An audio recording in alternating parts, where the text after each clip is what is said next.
What in the world? Chester, are you in here? Oh, hey, Gobi. What's up? What's up? You're building a missile in your garage and you ask me what's up? A missile? Where? Right behind you. Huh? That's not a missile, it's a rocket. Missile, rocket, call it what you want, but I'm pretty sure this is extremely illegal. No, it's a space rocket. A spaceship. Oh, okay. A spaceship? You built a spaceship in a garage? Boy, this conversation seems to be going nowhere fast. Let me explain. I asked Grandpa Eugene to teach me more about the sun because of that space project we're doing in our science class.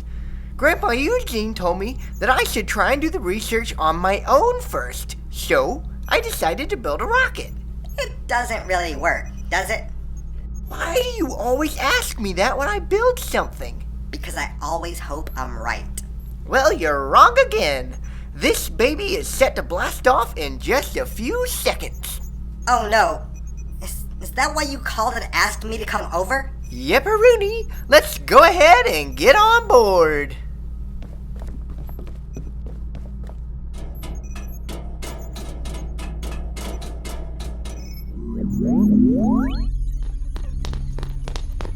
Wow, this thing is tall. Does Mr. Eugene know you had to cut a hole in the ceiling of his garage to get the rocket to fit?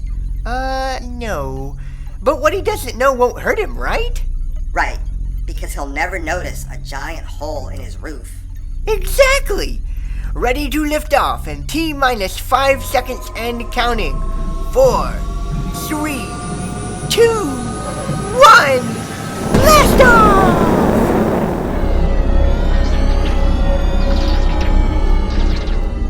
Well, that was intense. I can't believe we're actually in space. And look, there's the sun. Wow, I have to hand it to you, Chester. This is pretty amazing. It sure is. Now let's learn a little about the sun. The sun is the big, bright spot at the very center of our solar system, which all the planets orbit. However, the sun isn't a planet. It's actually a star made up of gases like hydrogen and helium. The sun is the closest star to Earth, and its light takes a full 8 minutes and 20 seconds to reach us. While that may seem like a long time, the light from our next closest star, Proxima Centauri, takes more than 4 years to reach the Earth. At its core, the sun has a temperature of more than 27 million degrees Fahrenheit. It's also really big. At about 864,000 miles wide, it could hold more than 1 million Earths inside. You know, it's funny.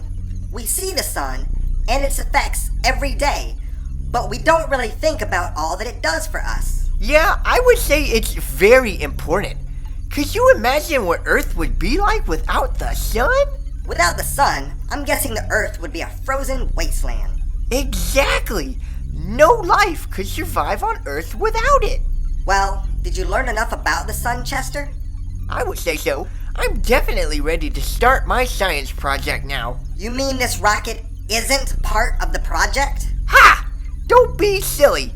How would I even get this into the classroom? I'm sorry I even asked. Anywho, let's head back home. It's getting pretty bright in here.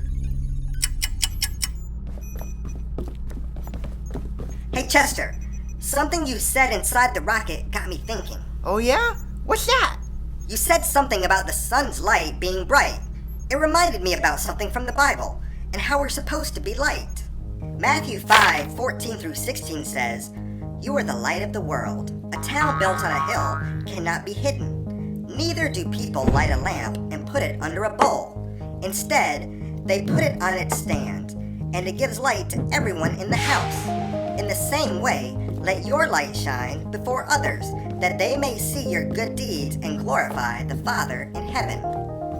Jesus was basically given an object lesson here, don't you think? I think you're right, Gobi. No one lights a candle and then hides that light under something. The purpose of a candle, lantern, lamp, or anything like that is to bring light into a dark space so everyone can see. Kind kind of like how the sun brings us daylight.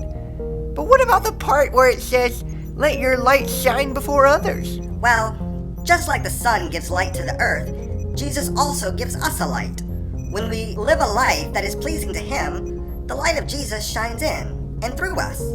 But just like a lamp is meant to light up a room, we are also meant to shine our lights. When we shine our lights, people around us can see a glimpse of the love of Christ.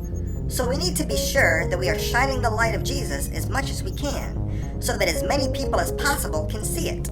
Hey, I bet that's where that old song comes from. You know, this little light of mine. I think you're right, Chester. This little light of mine, I'm gonna let it shine.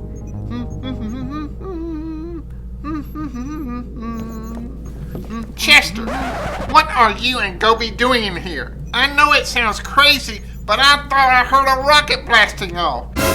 Is that a rocket? Is that a hole in my roof? Why in the world would you think it's okay to cut a hole in my roof?